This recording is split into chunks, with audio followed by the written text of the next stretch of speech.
it's a theme that's coming up a lot when I'm talking to leaders, business owners, all sorts of people at the moment. I just don't have enough time to prioritize thinking. I don't have enough time for the stuff that's kind of important but not urgent, the work on the business, not in the business, all of that stuff. And from the outside, you seem to manage that pretty well. Whether you're like a swan, like frantically kicking under the surface of the water, I'm not sure. But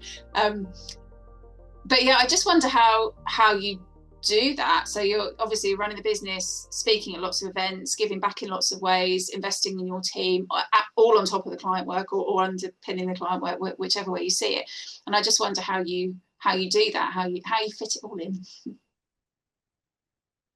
Well, I suppose I read Stephen Covey's The 7 Habits of Highly Effective People. I think I read that when I was 23. It was part of a graduate scheme I was on.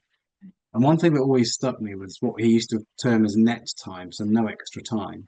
So how can you do two things at the same time that doesn't impact the quality of the two things that you're doing? I'll give you a really good example right now that most people will see. I'm stood up as we're having this meeting. What does that do for me? Well, I've got better posture. I can stretch as well. So, I might be, if I'm not having a meeting, I might stretch as I'm sending emails and stuff like that. But there is no real magic silver bullet for this. You've got to prioritize what's important to you. And you have to realize simple things like, I know if I've not been to the gym for three or 4 days in a row, my thinking becomes a lot more cloudy and fuzzy, and I don't feel as sharp as I did.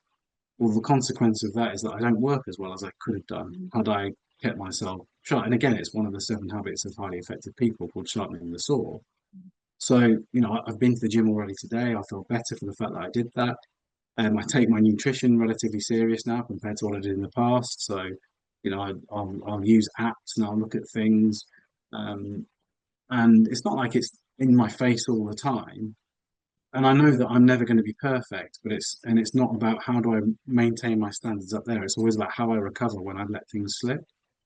So recovery is always possible. You just have to you can't beat yourself up for not doing it. You just got to try and make amends the next day without feeling guilty.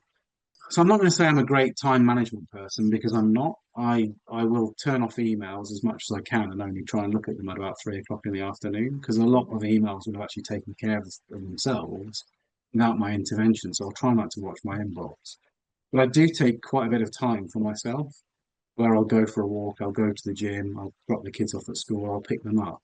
And so I do have that sort of punctuation of an activity where it's got a full stop at the end of it, and I've got that space to clear the thinking to then do something else.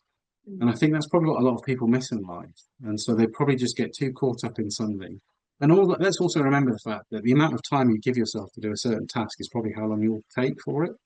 And the reality is that, I was a complete swine at school. I never used to do any revision for anything. I didn't revise for any exams, even my university degree. I just didn't miss any lectures, but I didn't actually revise for my finals. But I think I probably would only have been about 10% better total, maybe not even that, had I have done that work. But it's because I did all the other things and had that relative balance of exercising and socializing and seeing friends.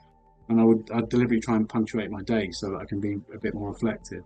That's the only thing I really do from a time management perspective. My calendar's got loads of different slots, but those things don't necessarily happen because it's easy for me to go, well, I'll just let the CPD slide right now.